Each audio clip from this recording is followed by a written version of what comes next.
সবার শ্রীচরণে আমার কোটি কোটি ধন্যবাদ প্রণাম। আজ এই গ্রামের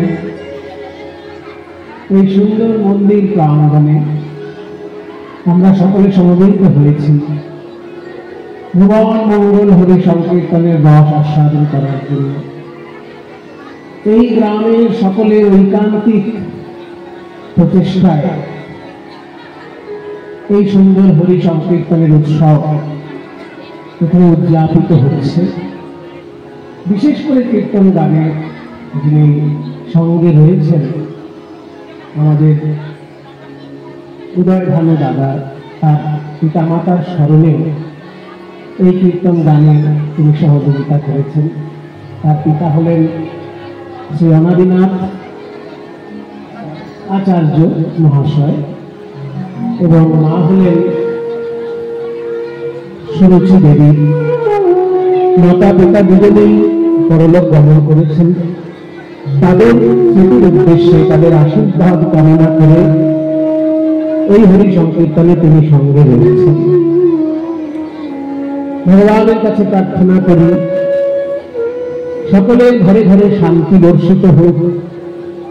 বিশ্বব্যাপী আজকে যে অস্থিরতা, যে হিংসা বিদ্বেষ, সাম্প্রদায়িক সন্ত্রাস, এই সমস্ত কিছু দূর হোক।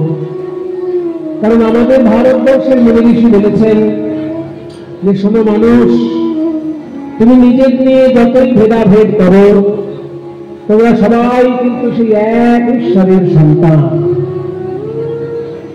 আমাদের শাস্ত্র পৃথিবীর মধ্যে সব থেকে প্রাচীন শাস্ত্র। এটা ভারতবাসীর অহংকারের বিষয়, এটা ভারতবাসীর গর্বের বিষয় যে আমাদের মুনি ঋষিগণ পৃথিবীতে প্রথম ধর্মনিরপেক্ষ বাণী প্রচার করেছে। এবার সেটাকে ধর্মের তকমা দেওয়া হয়েছে পরে। তারা কিন্তু ধর্ম প্রচার করার জন্য বাণী প্রকাশ করেন।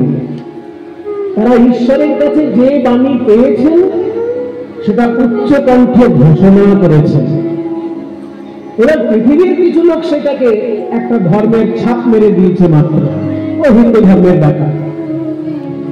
কিন্তু আমাদের মুনি ঋষি যে লক্ষ্য নিয়ে ঈশ্বরের বাণী ঘোষণা করেছেন, সেখানে হিন্দু ধর্মের গণ্ডির মধ্যে সেটাকে সীমিত রাখার জন্য তারা কিন্তু প্রচার করেননি। কারণ বেদের যে বাণী আপনারা শুনবেন, জানবেন, দেখবেন সেখানে বারবার মানুষের কল্যাণের কথা বলা হয়েছে। অন্যান্য ধর্মের বক্তব্য শুনে দেখবেন আর মুনি ঋষির বক্তব্য শুনে দেখবেন, পার্থক্যটা আপনারা নিজেরাই বুঝতে পারবেন।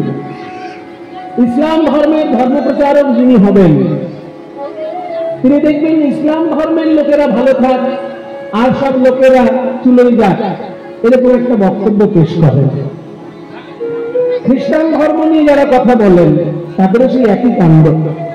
খ্রিস্টানরা শুধু গডের কৃপায় হেভেনে যাবে আর সব কথা মরে মরুক, তাতে আমাদের কিছু যায় আসে না।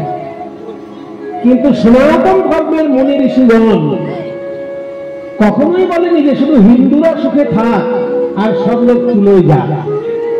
কোনোদিন বলেন, শুনতে পাবেন না, কোনো শাস্তি পাবেন না যে শুধু হিন্দুগুলোকে ভালো রাখো ঠাকুর আর পৃথিবীতে অন্য ধর্মের লোক যারা আছে তারা মরুক দিয়ে যাক।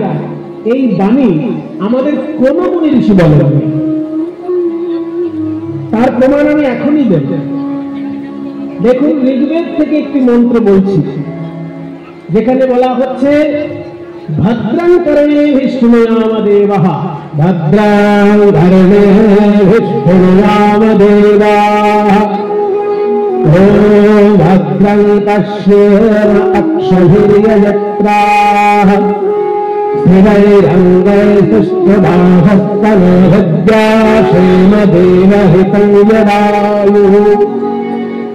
মুনি ঋষির বাণী, ঈশ্বরের বাণীকে তারা চোখে দেখতে পেয়েছেন। সেই জন্য ঋষিগণকে বলা হয় মন্ত্রের দ্রষ্টা।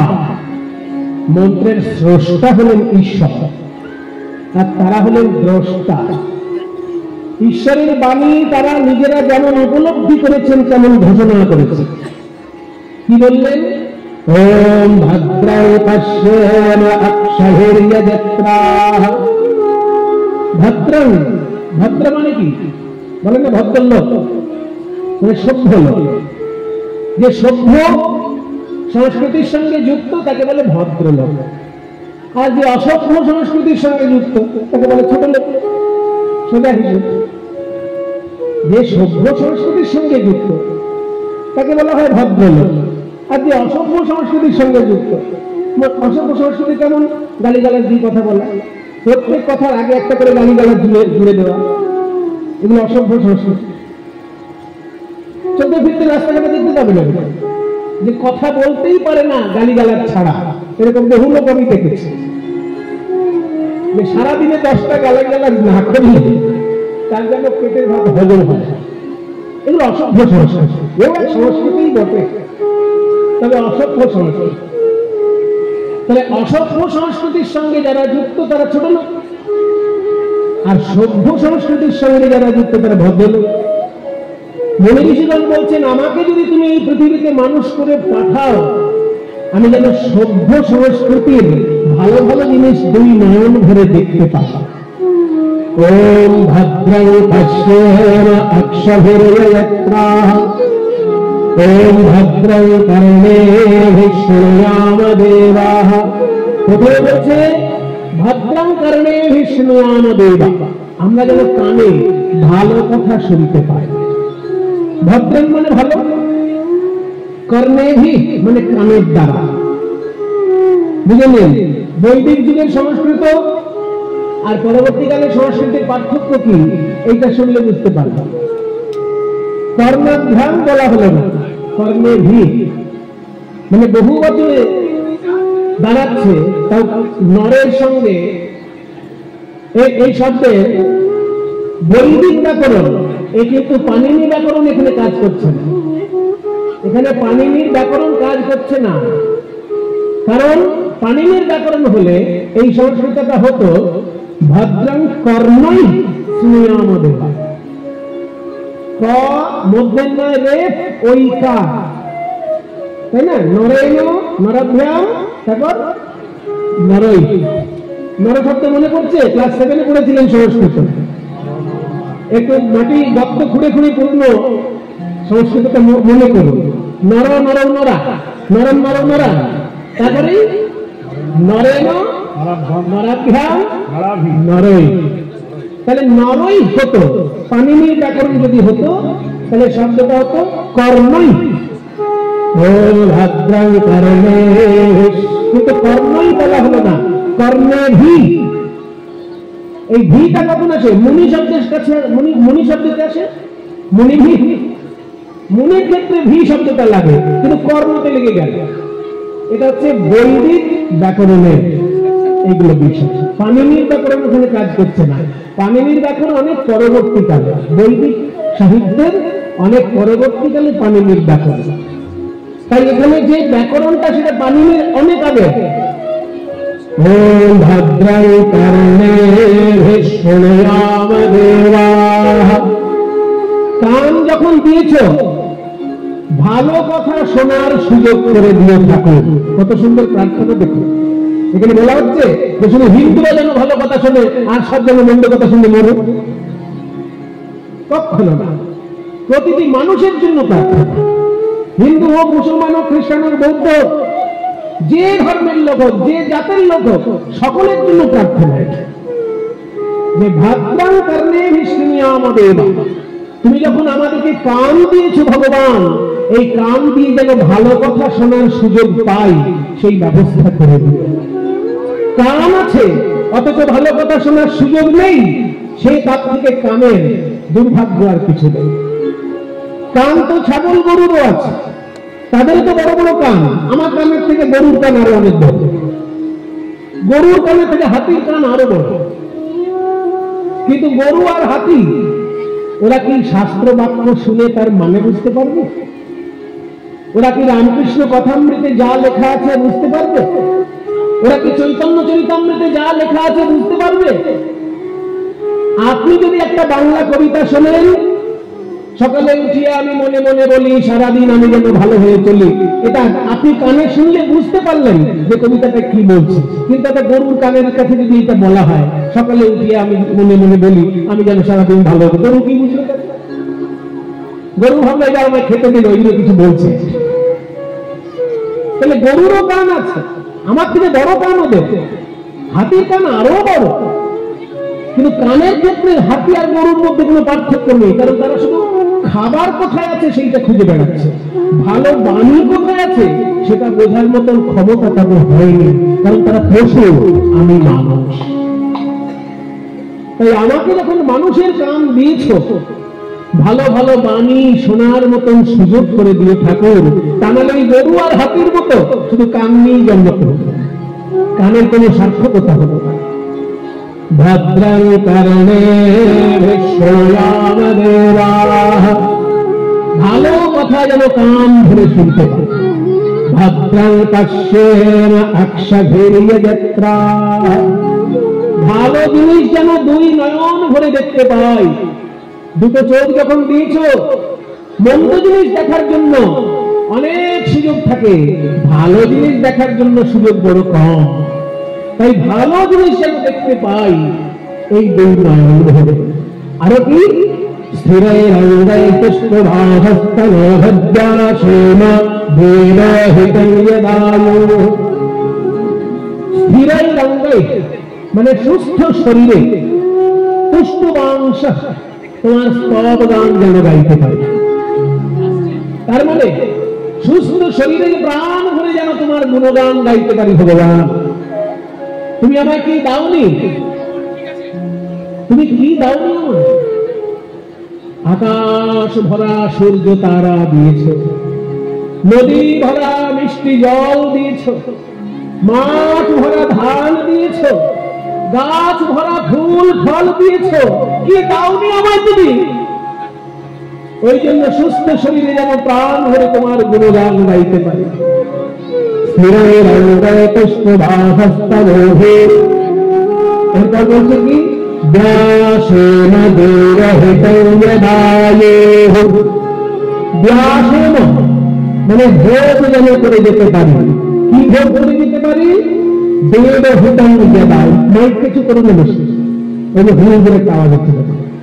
দেবহিতৈয়দায়ু, দেবতা আওয়াজ হচ্ছিল আগে মতো করে প্লেন লাগে, প্লেন একদম কাঠখট্টা শুকনো মাইক করেছে, মধু পাঠানো দরকার নেই, কাঠখট্টা দাও শুকনো, কারণ বদ্ধ জায়গায় অত কিছু লাগে না।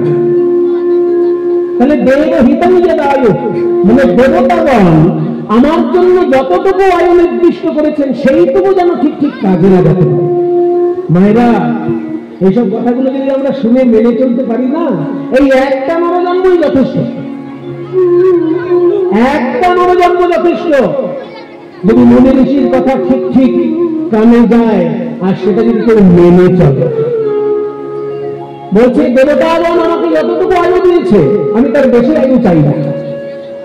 আমি তা রবীন্দ্রনাথ নই যে ৮০টা বছর পেলে প্রত্যেকটি মুহূর্ত ঠিক ঠিক কাজে লাগাতে পারবো। যতটুকু আমি পাবো সেইটুকু যেন অন্তত কাজে লাগাতে পারে।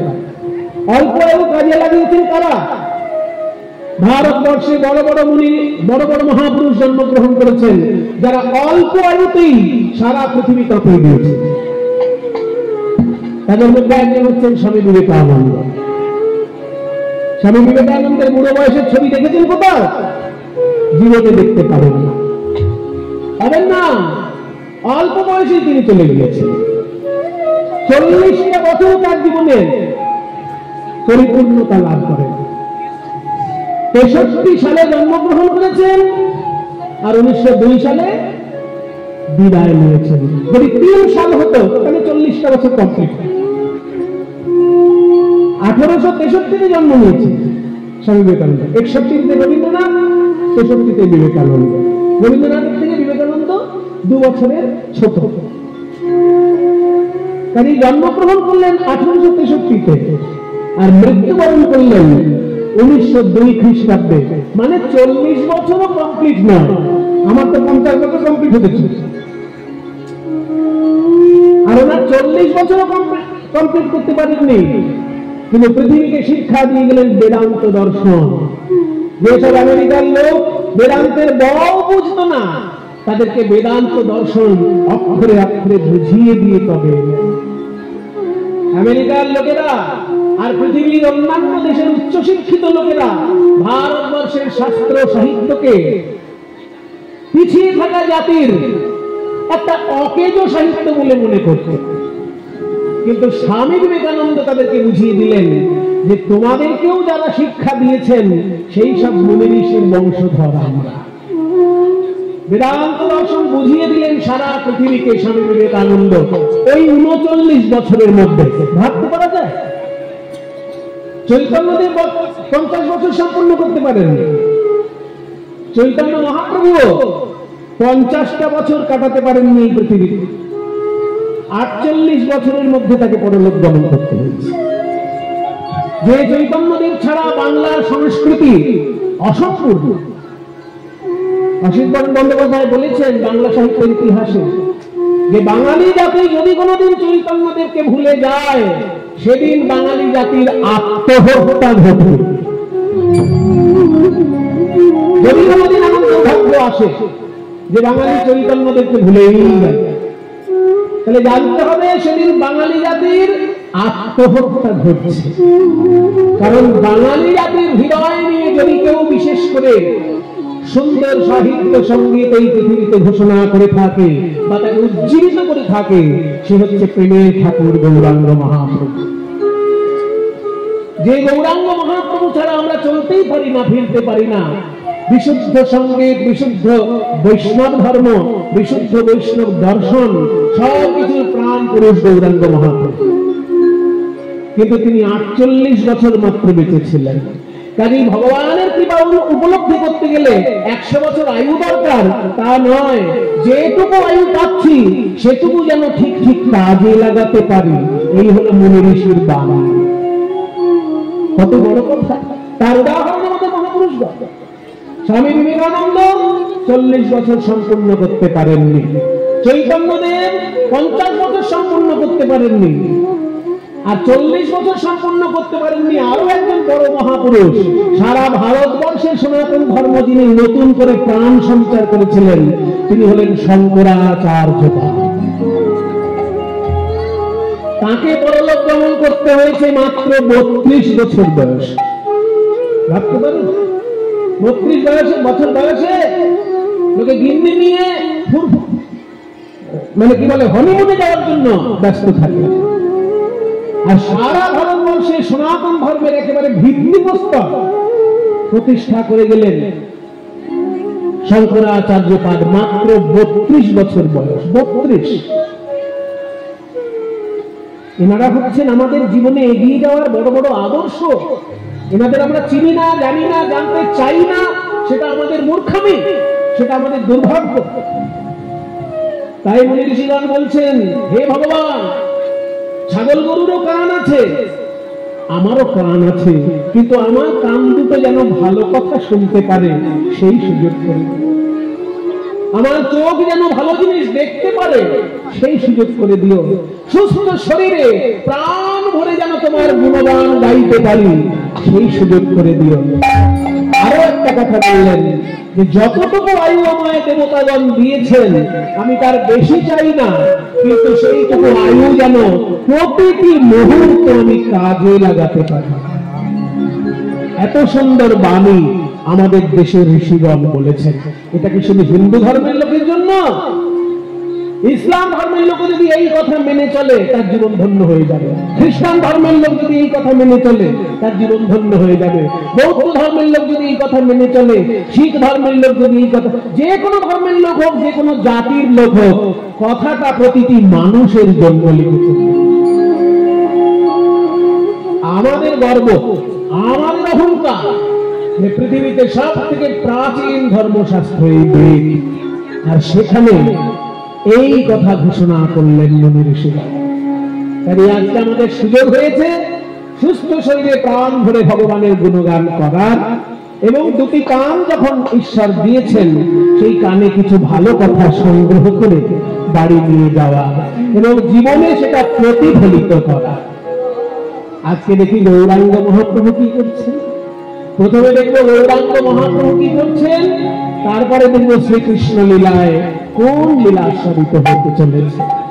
মহাপ্রভু আজকে পুরী ধামে রাধা ভাবে বিভোর হয়ে কাঁদছেন। সে কান্না সাধারণ মানুষের মধ্যে দেখা যায় না। কাঁদছেন অধর ধারায়। কেন কাঁদছেন? যে মানুষ ভুলে গিয়েছিল রাধারানীর বিরহ কেমন, সেই বিরহটাকে নতুন করে চোখের সামনে আঙুল দিয়ে দেখিয়ে দিলেন মহাপ্রভু রাধা বিরহ কেমন।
বন্ধ করতে হবে।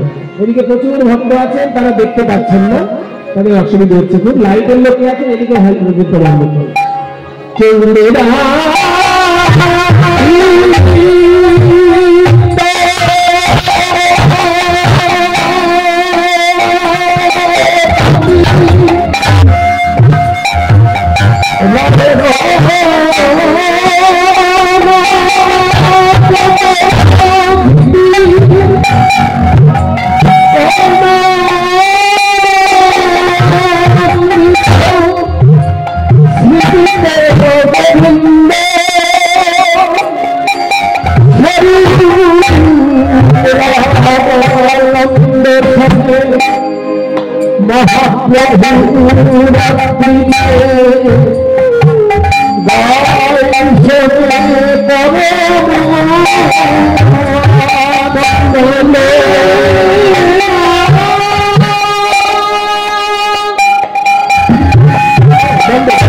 কেঁদেছিলেন রাধারানী যেইভাবে, সেইভাবে মহাপ্রভুর জীবনের শেষ 12টি বছর শুধু ক্রন্দন আর ক্রন্দন, কৃষ্ণ বিরহে ক্রন্দন।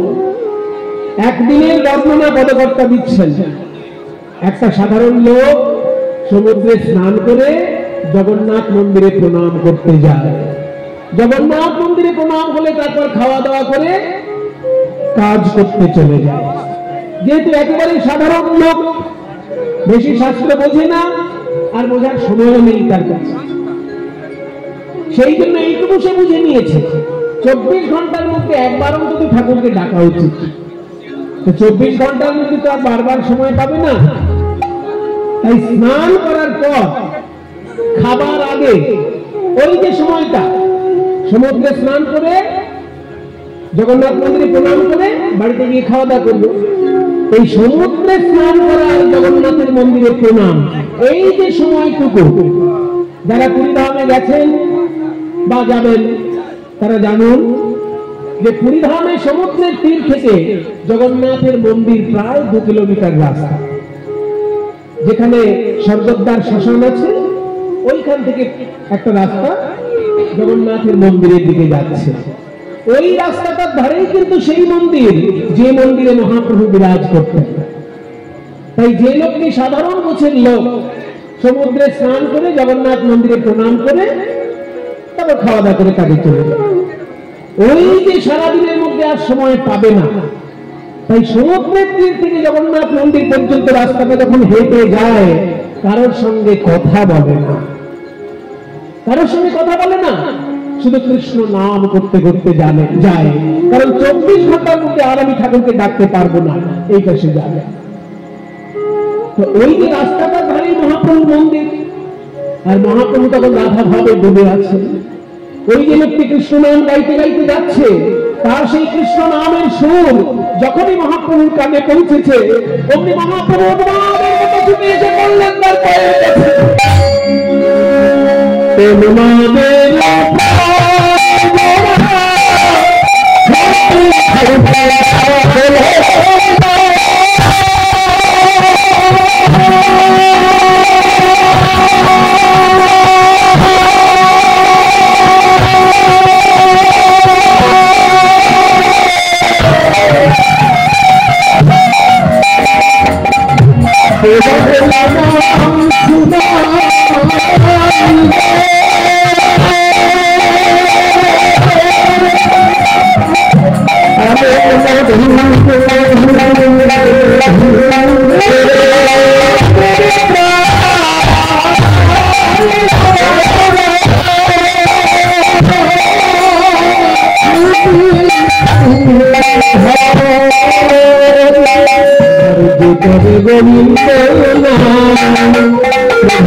গোবিন্দ নাম ধরে তার পায়, ওই যে মানুষটি কৃষ্ণ নাম গাইতে গাইতে আসছে, মহাপ্রভু তার পায়ের কাছে এসে পড়তেছে। লোকটি কিন্তু সাধারণ হলেও এইটুকু খবর রাখে যে যিনি কৃষ্ণ তিনি জগন্নাথ, আর তিনি বর্তমানে চৈতন্যদেব। বাসুদেব ঘোষ কহে জোর করি হাত, যেই গৌর সেই কৃষ্ণ সেই জগন্নাথ। কারণ জগন্নাথই কৃষ্ণ আর জগন্নাথই চৈতন্যদেব, এইটা তো সে জানে। আর সেই চৈতন্যদেব যখন পায়ের কাছে এসে পড়েছে, লোকটির কি অবস্থা। দয়া করে আপনি আমার পায়ে হাত দেবেন না প্রভু, আপনার হাত যদি আমার পায়ে লেগে যায় আমার নরকেও জায়গা হবে না প্রভু, আমাকে ছেড়ে দিন, আমাকে ছেড়ে দিন। গৌর সুন্দর বলছেন, না তুমি যখন কৃষ্ণ নাম করেছো তুমি বলতে পারবে আমি কোথায় কৃষ্ণ পাবো। জানো যদি আমায়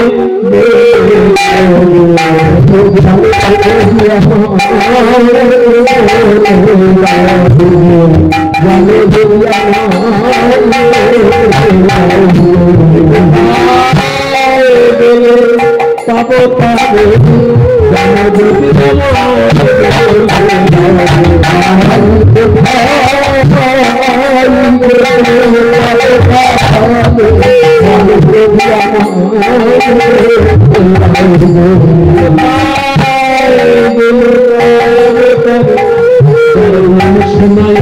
আমাকে পাবো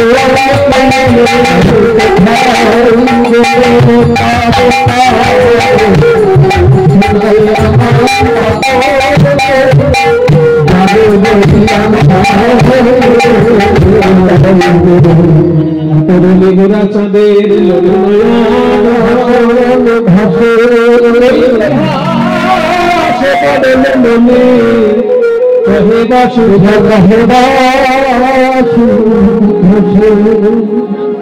গৌরাঙ্গ মহাপ্রভু আজকে সাধারণ লোকটির পায়ে হাত দিয়ে কাঁদছে কেন গো? আসলে ওই সাধারণ লোকটিকে আমরা সাধারণ মনে করলেও গৌর সুন্দর সাধারণ ভাবছেন না। বাসুদেব ঘোষ বলছে, শোনো ভাই, আজকে গৌরাঙ্গ মহাপ্রভু আমাদের চৈতন্যদেব নয়, আজকে গৌরাঙ্গ মহাপ্রভু আমাদের রাধারানী হয়ে গেছে। রাধারানী যখন কৃষ্ণ বিরহে কেঁদেছিলেন 100 বছর, সেই সময় একদিন নারদ মুনি এসেছিলেন, আর ওই নারদের পায়ে হাত দিয়ে এইভাবেই রাধারানী কেঁদে কেঁদে বলেছিলেন, নারদ মুনি আমার কৃষ্ণ কোথায় পাই বলে দাও। সেই দিন নারদ মুনি রাধারানীর বিরহ দেখে অস্থির হয়ে বলেছিলেন, আমি তোমার সঙ্গে গোবিন্দের মিলন ঘটাবোই ঘটাবো। শ্রীকৃষ্ণকে নিয়ে প্রভাস তীর্থে যজ্ঞ করিয়ে সেই প্রভাস যজ্ঞে রাধা গোবিন্দের মিলন দর্শন করেছিলেন নারদ মুনি।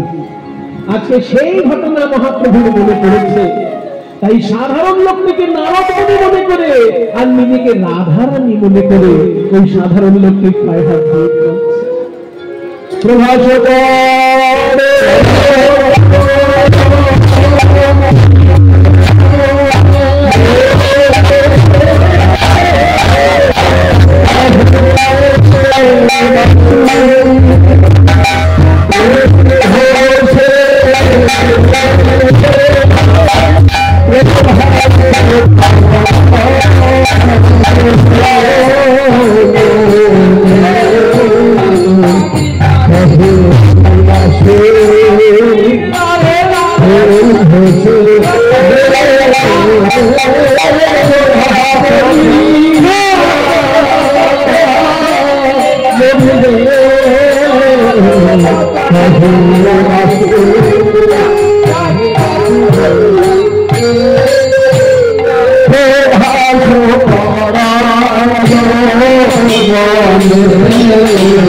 Hare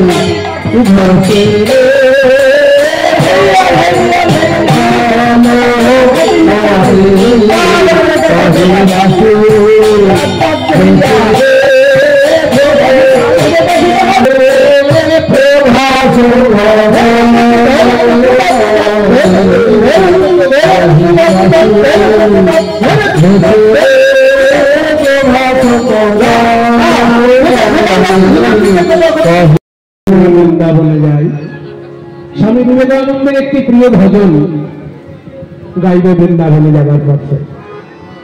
অত্যন্ত মূল্যবান এই ভজন। এই ভজনটি স্বামী বিবেকানন্দের জীবনে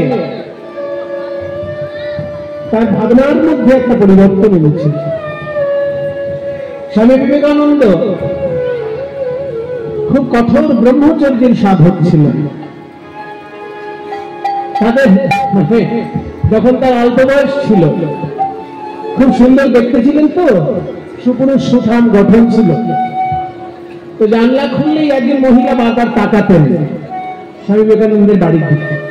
তখন নরেন, তার নাম ছিল নরেন। সেই তাকাতেন বলে উনি সেই জানলাটা চিরকালের জন্য বন্ধ করে দিলেন।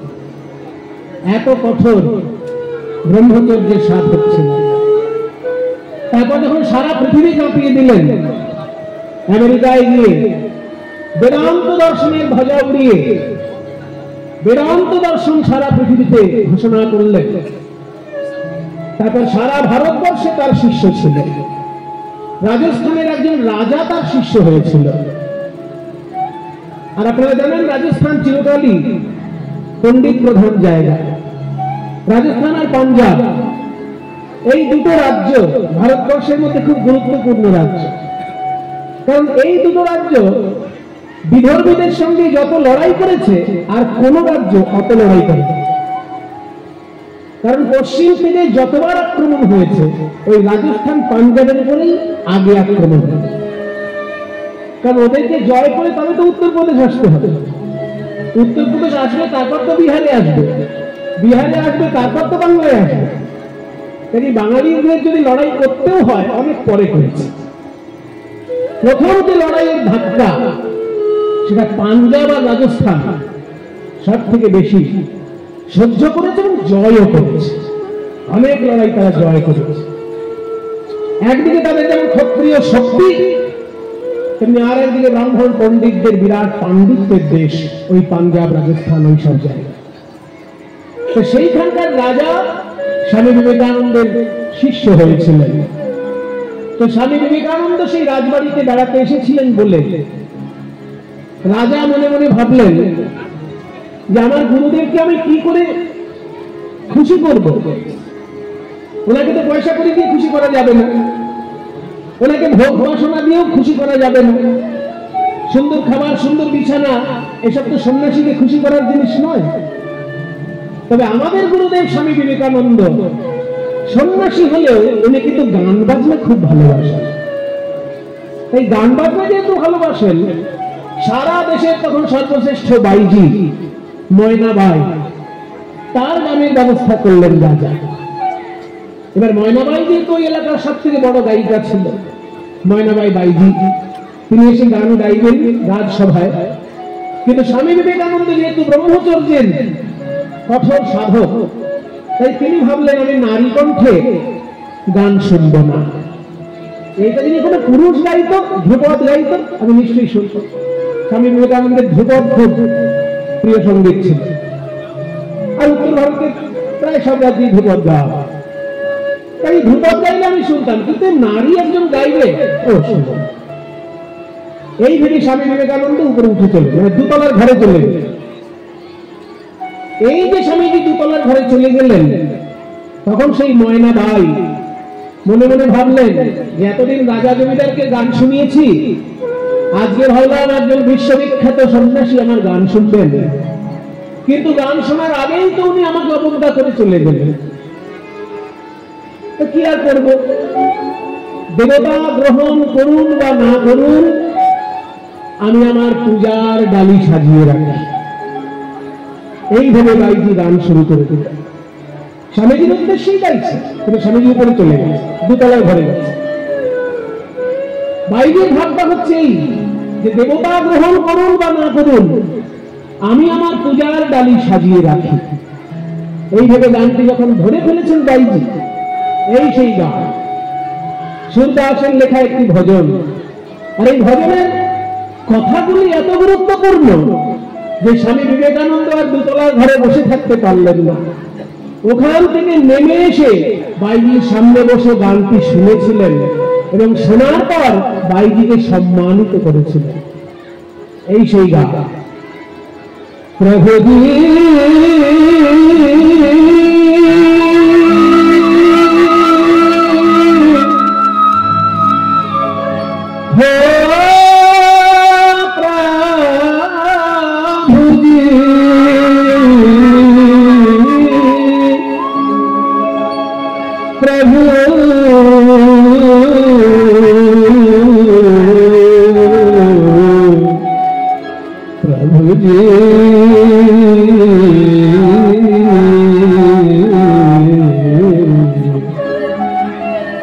प्रभु मेरे पादगुण चिकना धरो। मानेटा कि प्रभु मेरे, मेरे माने आमार, अवगुण गुण एर उल्টো, अवगुण माने दोष, अवगुण चित्त ना धरो, আমার চিত্তে আর ধরছে না, এত বেশি দোষ করে ফেলেছি, এত বেশি পাপ আর দোষ করেছি, আমার মনের মধ্যে রাখার জায়গা নেই। প্রভু মেরে আবগুণ চিতনা ধরো। ভগবান বলছে তোমার এত দোষ করেছো যে মনে রাখার জায়গা নেই, তোমাকে ডাকার সাহস হলো কি করে? ডাকার সাহস ভক্তগণ দিয়েছে। ভক্তগণ বলেন তুমি নাকি সমদর্শী, ওইটা শুনে আমার সাহস হয়েছে। তুমি যদি সমদর্শী হও তাহলে তো আমাকেও কৃপা করবে। তুমি তো শুধু পুণ্যবান ভাগ্যবানকে কৃপা করবে তা নয়, আমার মতো দোষী যারা তাদেরকেও তো তুমি কৃপা করবে, কারণ তুমি যে সমদর্শী। আমি দোষী আর তুমি সমদর্শী। সমদর্শী नाम तुहारो समदर्शी है, नाम तुहारो चाहो तो पाए करे।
আমাকে যে সমদর্শী বললে কি করে বুঝলে তুমি আমি সমদর্শী? কি করে বুঝলাম? উদাহরণ দিতেন। एक लोहा पूजा तेरा तू, एक रहत याद के घर करो। पूजा तेरा एक रहत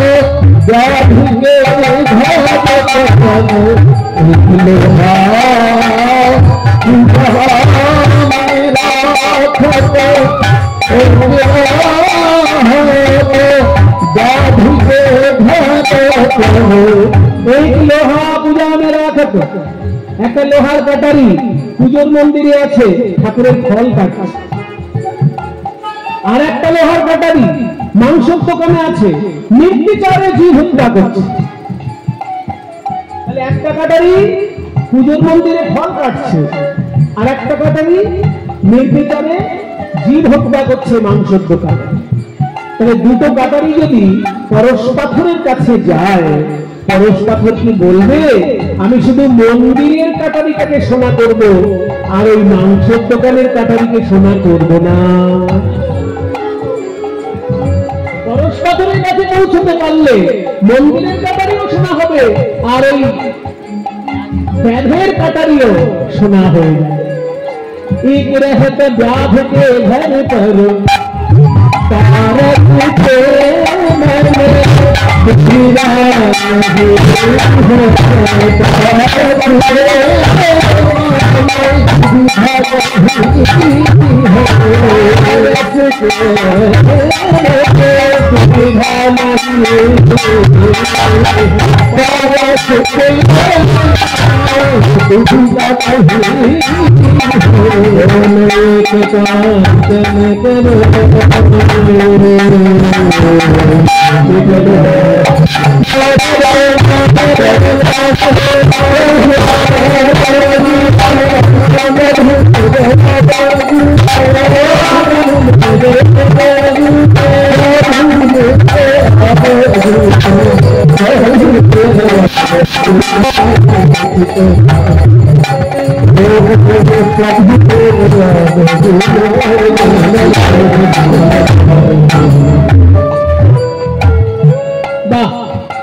যখন ভক্তি দিয়ে আমাকে ধরতে পারলে না তখন যুক্তি খাড়া করে দিই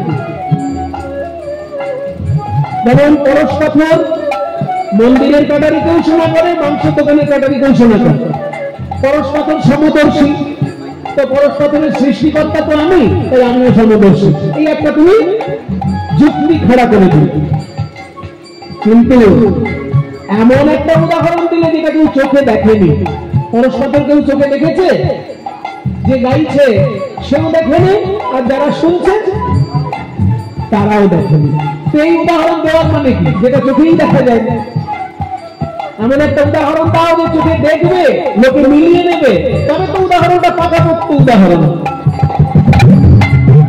মানে এবার সেই রকম উদাহরণ দিচ্ছি যে মিলিয়ে নেওয়া যাবে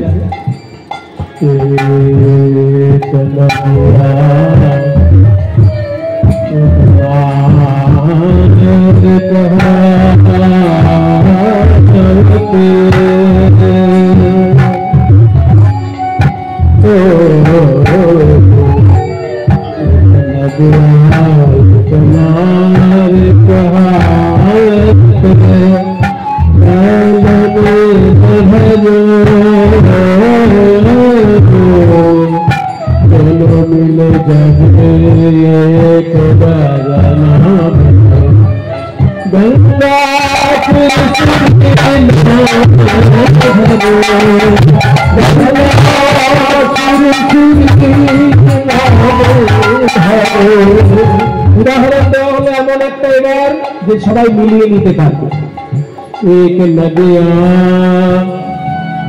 একটা হলো নদীর জল পরিষ্কার পরিচ্ছন্ন এক নার কহাবত একটা হলো নর্দমার জল ময়লা জল নর্দমা একটা পরিষ্কার জল নদী একটা নর্দমার ময়লা জল মেলো নির্ভর কিন্তু নদীর পরিষ্কার জল যখন গঙ্গায় মেশে সেও পবিত্র হয় আর নর্দমার ময়লা জল যখন গঙ্গায় মিশে সেও পবিত্র হয়ে যায় চরণে তাদের তুমিও সমদর্শী दोनों मिले जगे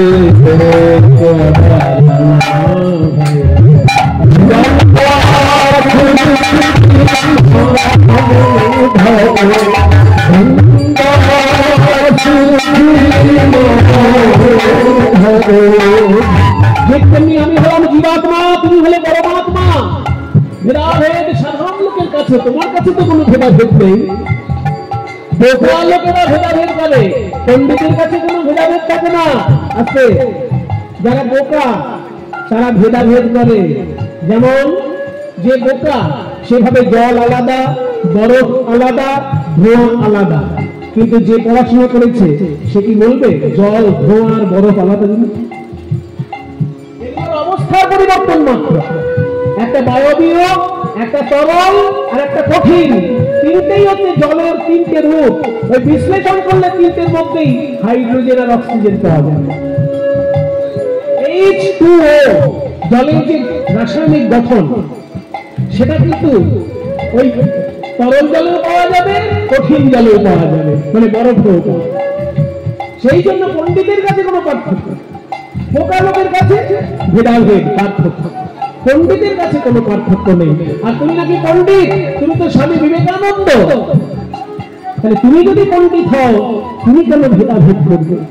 একদিকে স্বামী বিবেকানন্দকেও বলা হচ্ছে, আর একদিকে স্বয়ং ভগবানকেও বলা হচ্ছে। সারা বিশ্ব ব্রহ্মাণ্ডের শ্রেষ্ঠ জ্ঞানী হলো ভগবান, তোমার কাছেও তো কোনো ভেদাভেদ থাকবে না প্রভু।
तुम ज्ञानी काहे भेद करे, ज्ञानी काहे भेद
গানটি যখন শেষ হলো, স্বামী বিবেকানন্দ কত বড় কাজ করেছিলেন জানেন?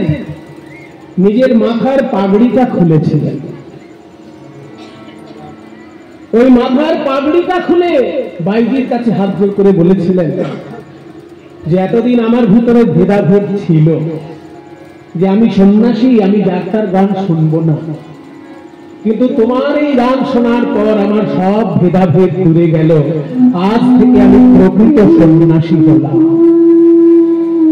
নিজের মাথার পাগড়ি খুলে স্বামীজি সম্মান করেছিলেন ওই বাইজি গানটিকে। কারণ গানের লেখক যিনি, তিনি হলেন বৃন্দাবনের সাধক সুরদাস।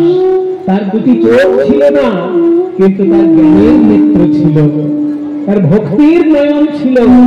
তাই অন্য সুরদাস কিন্তু লিখেছেন এত সুন্দর ভজন, প্রভু মেরে অবগুণ চিত্ত না ধরো, সমদর্শী হে নাম তিহারো, চাহ তো পার করো। স্বামী বিবেকানন্দের প্রিয় ভজন। বারবার তিনি এই ঘটনাটি স্মরণ করেছেন এবং বলেছেন, আমি ওই বাইজির কাছে কৃতজ্ঞ, এই গানটি সে আমায় শুনিয়েছিল। তাহলে এবার আমরা দেখি বৃন্দাবনে কৃষ্ণ বিরাহে রাধারানী কেমন ভাবে ক্রন্দন করছেন। 100 বিরহ, 100 দিনের বিরহ, 100 বৎসর ব্যাপী বিরহ রাধা, 100 বছরের একদিনের কথা পদকর্তা বলছেন। সখী আজকে আমি আর কথা বলে করতে পারছি না। কথা বলতে বলতে রাধারানী আর কথা বলতে পারছেন না। এবার আকারে ইঙ্গিতে মনের বেদনা নিবেদন করছেন। কিভাবে?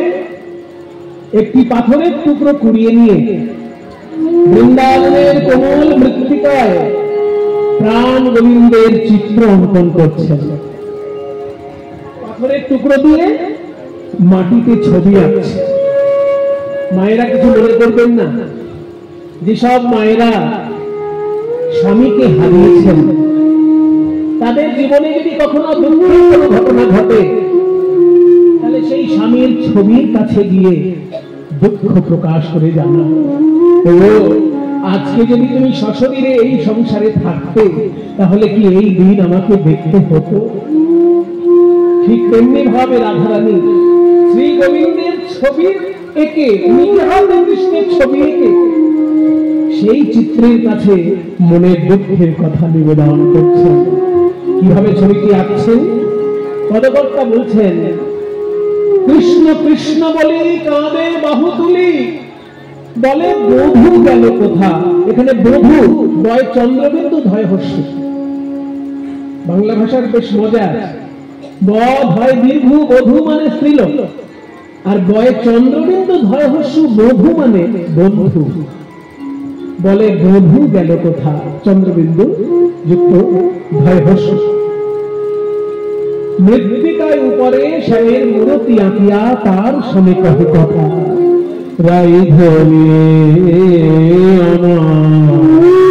বড় কচুকি তাল 14 মাত্রা, 3-4-3-4 ছন্দ। কিবা কৃষ্ণ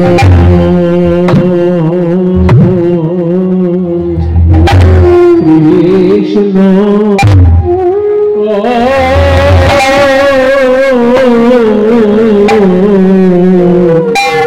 কৃষ্ণ বলি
मेरा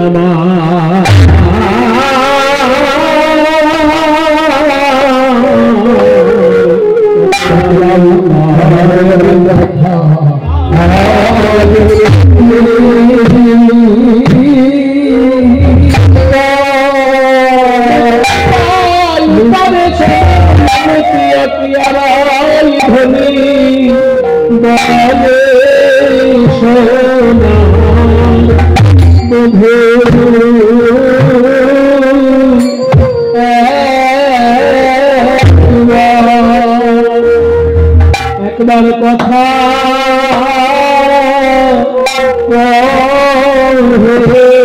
আমি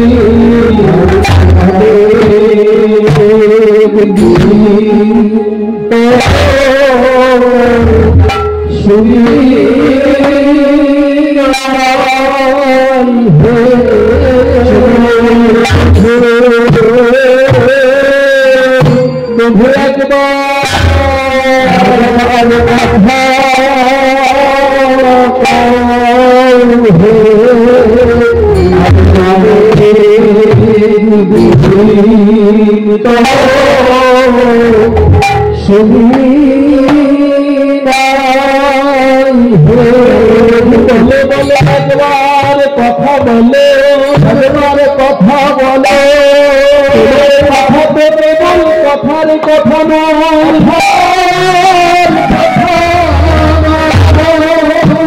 কথা হলো কথা জুড়ানো কথা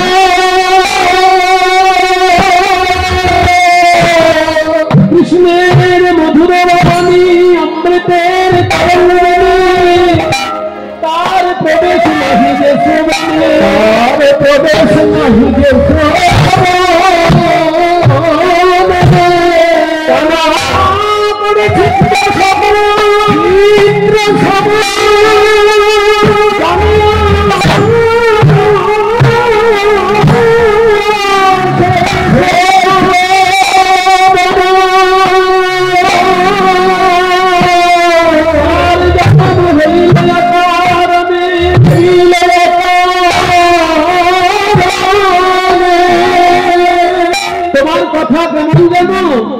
तब कथमृताम तब जीवनम कभी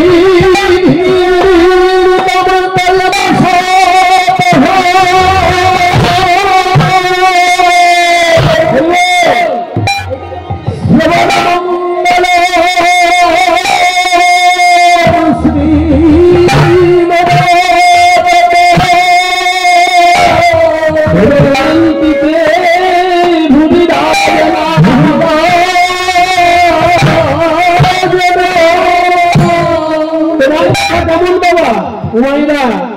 भागवत की बोल देखो तब कथामृतम तप्त जीवनम তারপরে বলতে শ্রবণ মঙ্গল মানে শুনলেই মঙ্গল। শ্রীকৃষ্ণের বাণী এমন যে শুনলেই মঙ্গল। কোন কথা কি এমন হয় যে শুনলেই মঙ্গল হয়? শুনে যদি মেনে চলে তবে তো মঙ্গল। মনে করুন মাস্টার মশাই ছাত্রকে বলল, এই রাত্রির জেগে পড়াশোনা কর তাহলে পরীক্ষায় পাশ করবি, রাত্রির জেগে পড়াশোনা কর পরীক্ষায় পাশ করবি। এইটা যদি ছাত্র শুধু শুনেই যায় আর পড়াশোনা না করে সে পরীক্ষায় পাশ করবে? শুনলেই তো মঙ্গল হলো না, শুনে যদি মেনে চলে তবে মঙ্গল হয়। কিন্তু হরি বলে হরি বলে হরি বলে ভাই এটা শুনে কেউ যদি হরি না বলে শুধু শুনলেই মঙ্গল হয়, শুনলেই জীবন মঙ্গল হয়।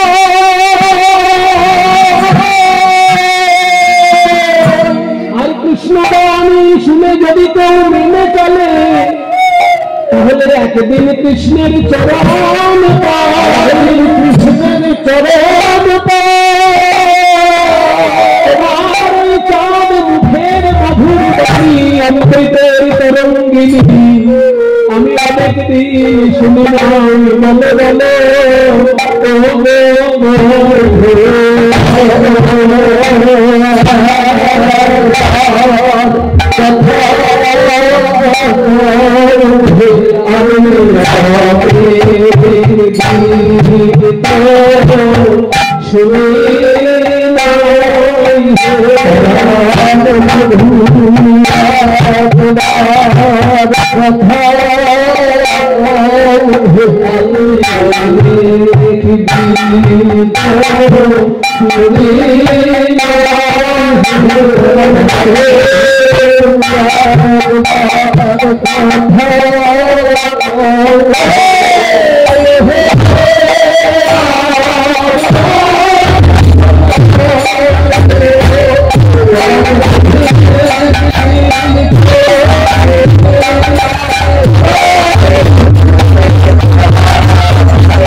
कृष्ण कृष्ण बोले कांदे बाहुती मृत्तिका उदरे मूर्ति अतियाचार शोने कहे कथा माटीते कृष्णेर छवि एके छबिर संगे कथा बोलছে छबिर संगे कथा बोलছেন ছবিটা আঁকলেন কি করে বদনের দিক দিয়ে শুরু করলেন না রাঙা চরণ থেকে শুরু করলেন কোন দিক দিয়ে ছবি আঁকা শুরু হলো ভাবের ঘরে রাধারানী গোবিন্দের বদনে আঁকলেন না চরণে আঁকলেন না তাহলে এই যে মাঝখান থেকে আঁকা শুরু করলেন কোমর থেকে কিবা কি আসে কোটি পরালে ভোটি আপনা জানি বাকি আসে কোটি পরালে ভোটি আপনা জানি আপনি আসে কোটি পরালে ভোটি সুন্দর করে কোমর থেকে ছবি আঁকা শুরু করেছে যখনই কোমর থেকে ছবি আঁকা শুরু করেছে ললিতা বলে ওগো রাধে তুই তো রাজার মেয়ে বড় বড় গুরু ধরে ছবি আঁকা শিখেছিস তোর আঁকা তো ভুল হবে না ছবি কেউ আঁকে বদন থেকে কেউ আঁকে চরণ থেকে তুই বদন আঁকলি না চরণ আঁকলি না মাঝখান থেকে কেন শুরু করলি রাধারানী বলে সখী রে আমার সর্বস্ব ধন গোবিন্দের ওই রাঙা চরণ তাই ভেবেছিলাম চরণ থেকেই চিত্র অঙ্কন করব আবার ভেবে দেখলাম গোবিন্দের চরণ ছিল তাই সে ব্রজ ছেড়ে চলে গেছে এই চিত্র যদি চরণ এঁকে দিই চরণ পেলে চিত্র যদি ব্রজ ছেড়ে চলে যায় আমার কপাল তো ভালো নয় অসম্ভব সম্ভব হতে পারে চরণ এঁকে দিলে চিত্র যদি ব্রজ ছেড়ে চলে যায় আমি কিনি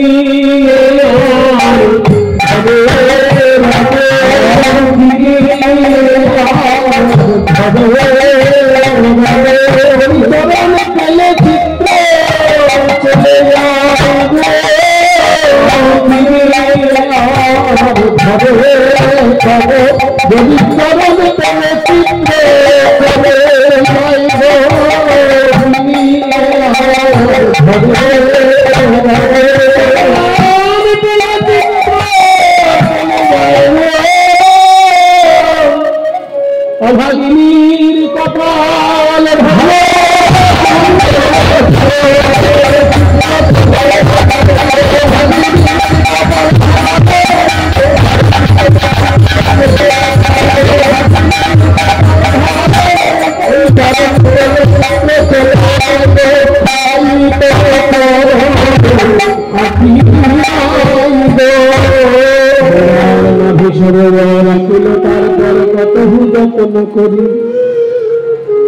যখনই কোমরের পরে নাভিটা এঁকেছে সখীগণ বুঝলেন ছবিটা তাহলে উপরের দিকেই যাচ্ছে নাভিটা অঙ্কন করার পর কি আঁকলো দুটি হাত আঁকলো হাত দুটি কেমন এই যে বাহু দুটি ছলে ছলে মুরলী